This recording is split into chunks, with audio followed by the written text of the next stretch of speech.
నాకు తెలియకుండానే మా ఊర్లోనే వాన నీటిని ఇంత మంచిగా సంరక్షిస్తున్నారని ఈ రోజే తెలిసింది. ఈ బావి వాళ్ళ తాత ఎంతో కష్టపడి దీన్ని తవ్వించారు.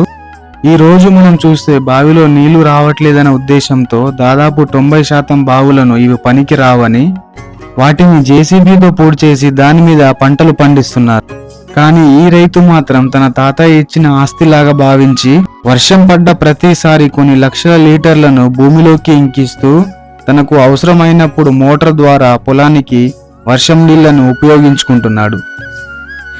వినయ్ చెప్పు ఒకసారి, మీకు ఈ ఆలోచన ఎట్లా వచ్చింది?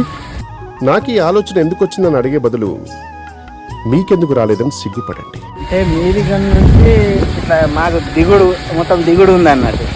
వర్షం పడతాయి కదా, లాస్ట్ నుంచి వస్తాయి వాటర్ వస్తే ఇట్లా వెళ్తే ఇట్లా వెళ్ళిపోతాయి. కానీ వృధా ఎందుకు చేసుడని దీనిలో ఒక కేసింగ్ పైపు పెట్టి ఈ బావిలోకి స్టోర్ చేస్తున్నాం. ఇంతకు మీరు వాన నీటిని వృధా చేయకుండా దాచుకుంటున్నారా? ఒకవేళ దాచుకుంటే ఎలా దాస్తున్నారో కామెంట్లో రాయండి. ఇలాంటి మంచి విషయాన్ని ప్రతి ఒక్కరికి షేర్ చేసి వాళ్లకు కూడా తెలిసేలాగా చేయండి.